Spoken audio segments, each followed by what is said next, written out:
We have tens of thousands of people watching us right down the road, tens of thousands. So I congratulate you, and at least we picked a beautiful day. You can't get a more beautiful day. I want to thank our Vice President, Mike Pence, for that wonderful introduction. I also want to thank you and Karen for being true champions for life. Thank you, and thank Karen. Today I'm honored and really proud to be the first president to stand with you here at the White House to address the 45th March for Life. That's very, very special. 45th March for Life, and this is a truly remarkable group. Today, tens of thousands of families, students, and patriots, and really just great citizens gather here in our nation's capital. You come from many backgrounds, many places, but you all come for one beautiful cause: to build a society where life is celebrated, protected, and cherished. The March for Life is a movement born out of love. You love your families, you love your neighbors, you love our nation, and you love every child, born and unborn, because you believe that every life is sacred, that every child is a precious gift from God.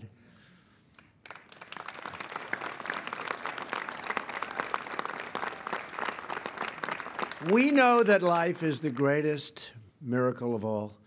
We see it in the eyes of every new mother who cradles that wonderful, innocent, and glorious newborn child in her loving arms. I want to thank every person here today and all across our country who works with such big hearts and tireless devotion to make sure that parents have the care and support they need to choose life. Because of you, tens of thousands of Americans have been born and reached their full God-given potential. Because of you. You're living witnesses of this year's March for Life theme, and that theme is Love Saves Lives.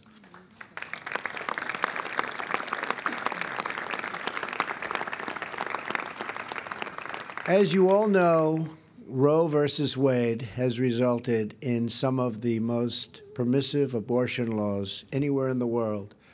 For example, in the United States, it's one of only 7 countries to allow elective late-term abortions, along with China, North Korea, and others. Right now, in a number of states, the laws allow a baby to be born from his or her mother's womb in the 9th month. It is wrong. It has to change. Americans are more and more pro-life. You see that all the time. In fact, only 12% of Americans support abortion on demand at any time. Under my administration, we will always defend the very first right in the Declaration of Independence, and that is the right to life.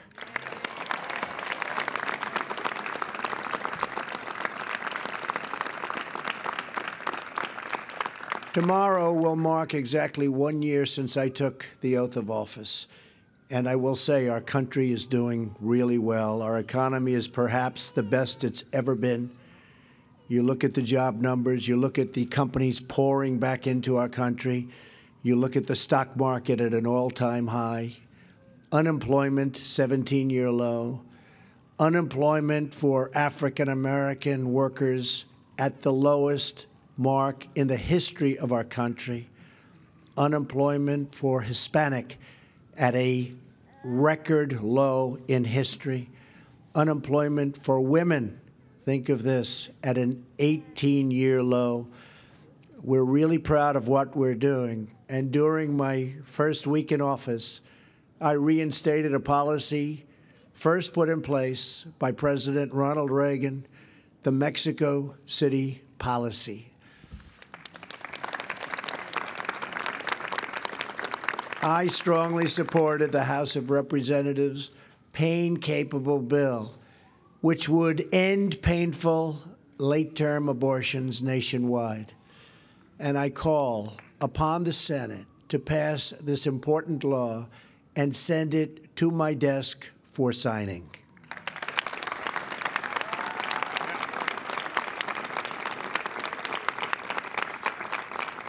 On the National Day of Prayer, I signed an executive order to protect religious liberty.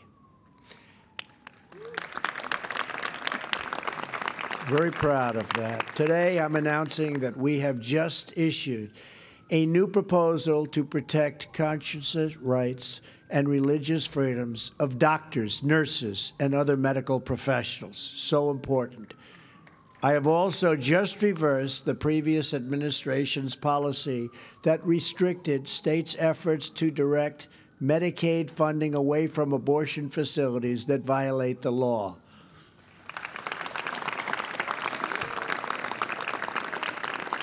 We are protecting the sanctity of life and the family as the foundation of our society.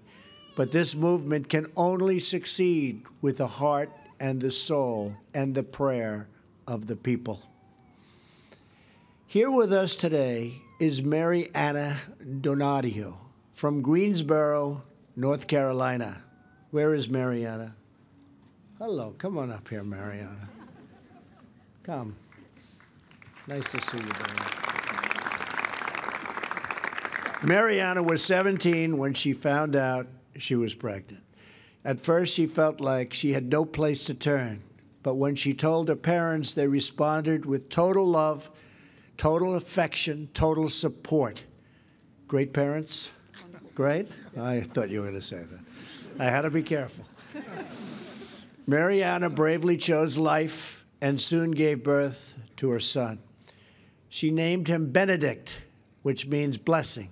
Mary Anna was so grateful for her parents' love and support that she felt called to serve those who were not as fortunate as her.